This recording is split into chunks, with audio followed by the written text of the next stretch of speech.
Competition बढ़ने लगा तो निरमा अपने हीरो प्रोडक्ट पर ध्यान देने के साथ साथ अपने प्रोडक्ट पोर्टफोलियो में और भी सक्सेसफुल आइटम्स को ऐड करने की कोशिश करने लगा। इसीलिए 1990 में निरमा ने अपना साबुन लॉन्च किया, जिसका ऐड उस समय की मशहूर एक्ट्रेस सोनाली बेंद्रे से कराई गई। और दोस्तों, निरमा वॉशिंग पाउडर की तरह इसका भी जिंगल सौंदर्य साबुन निरमा भी काफी पॉपुलर हुआ।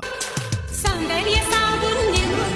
अब दोस्तों, इन सभी स्ट्रेटेजीज से निरमा को फायदा तो जरूर हुआ, लेकिन इसके साथ ही सस्ते प्रोडक्ट्स को लॉन्च करना लॉन्ग टर्म में कंपनी के लिए नुकसानदेह साबित हो गया।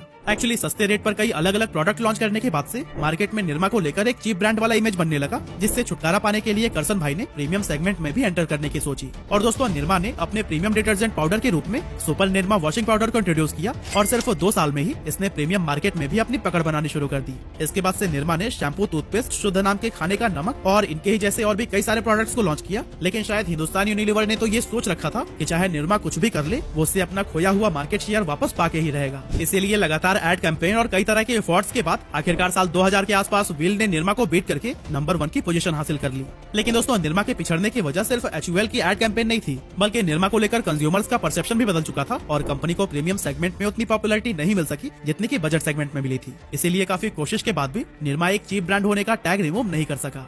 अब एक तरफ तो उस समय लोगों की परचेजिंग पावर बढ़ रही थी, ऊपर से मार्केट में एक से बढ़कर एक नए नए ब्रांड आ चुके थे। ऐसे में कोई भी व्यक्ति भला उस पुराने निरमा को क्यों ही खरीदेगा जिसमें इनोवेशंस के नाम पर कुछ खास नहीं दिखता। असल में लंबे समय से निरमा ने ना तो अपनी पैकेजिंग चेंज की थी और न ही एड जिंगल बदलने का कोई प्रयास किया। हालांकि निरमा को भी शायद मार्केट में बढ़ते कंपटीशन और कस्टमर्स के बदलते परसेप्शन का अंदाजा लग गया था, इसीलिए उसने अपने बिजनेसेस को अलग अलग सेगमेंट में डाइवर्सिफाई करना शुरू कर दिया। साल 1995 में करसन भाई पटेल ने एजुकेशन के फील्ड में भी एंटर करने की सोची और अहमदाबाद में निरमा इंस्टीट्यूट ऑफ टेक्नोलॉजी को एस्टेब्लिश किया। इसके बाद 2003 में उन्होंने इंस्टीट्यूट ऑफ मैनेजमेंट और Nirma university of science and technology की भी नींव रखी।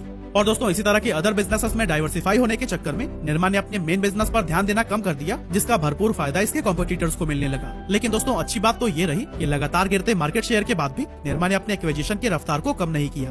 2007 में निरमा ने अमेरिका की raw material company Searles valley minerals को खरीदा और इस एक्विजिशन के बाद से निरमा वर्ल्ड की टॉप 7 सोडा ऐश मैन्युफैक्चरर्स में से एक बन गया। इसके बाद से 2014 में निरमा ग्रुप ने राजस्थान के निम्बोल में सीमेंट मैन्युफैक्चरिंग की भी शुरुआत की और इस कंपनी का नाम रखा गया नुवोको विस्टा, जिसे करसन भाई के 2 बेटे राकेश और हिरन भाई पटेल संभालते हैं। और आज नुवोको इंडिया का 5th लार्जेस्ट सीमेंट मेकर है।